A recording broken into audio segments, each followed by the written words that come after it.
Hello everyone, welcome to hi medico. NEET 2025-এ যারা candidate আছো তাদের জন্য খুব বড় একটা সারপ্রাইজ রয়েছে, কারণ তোমাদের নতুন নতুন কলেজ খুলতে যাচ্ছে, প্লাস যে কলেজগুলো আছে সরকারি সেইগুলোতে কিন্তু সিট সংখ্যা বাড়ছে।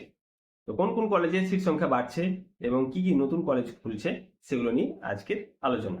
তো চলো দেরি না করে ভিডিওটা আমরা শুরু করি। নিট 2024-এ তোমরা যদি কেউ কাউন্সিলিং করে থাকো তো দেখবে যে কৃষ্ণনগর ইনস্টিটিউট অফ মেডিকেল সায়েন্সটা ফার্স্ট রাউন্ডে দিয়ে দিয়েছিল।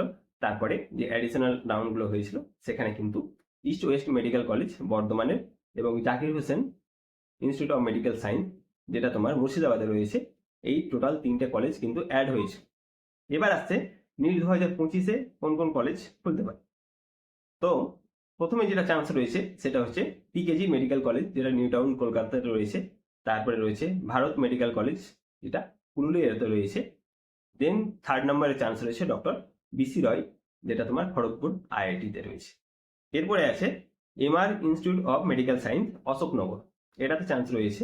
তারপরে Mandakini institute of medical science, যেটা রানাঘাটে রয়েছে, সেটা কিন্তু ভীষণ চান্স রয়েছে। টোটাল হচ্ছে 5টা মেডিকেল কলেজ নতুনভাবে তোমাদের খুলতে চলেছে। তাহলে আগের বছরে 12টা প্রাইভেট মেডিকেল কলেজ এবং এখনকার 5টা মিলিয়ে তোমাদের টোটাল 17টা কিন্তু প্রাইভেট কলেজ অলরেডি হয়ে গেছে।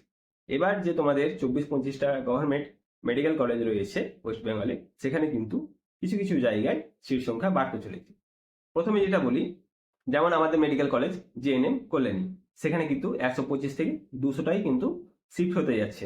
এইভাবে সাগর দত্ত, মালদা, মুর্শিদাবাদ, ওইদিকে তোমার রায়গঞ্জ, তারপরে রামপুরহাট, এই জায়গাগুলোতে কিন্তু ডায়মন্ড হারবার, এগুলোতে কিন্তু সিট সংখ্যা একটু একটু করে বাড়তে যাবে। 2025-এ কিন্তু সিট সংখ্যা অনেক হতে চলেছে, তোমরা কাউন্সিলিং হলে ঠিক বুঝতে পারবে।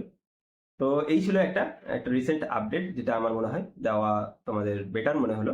থ্যাংক ইউ ভিডিওটি দেখার জন্য। ভিডিওটিকে লাইক করে দিও, বন্ধুদের সাথে শেয়ার করে দিও এবং কমেন্ট বক্সে তোমাদের কিছু কোয়ারিজ থাকলে অবশ্যই তোমরা লিখে যাবে। ধন্যবাদ ভিডিওটি দেখার জন্য।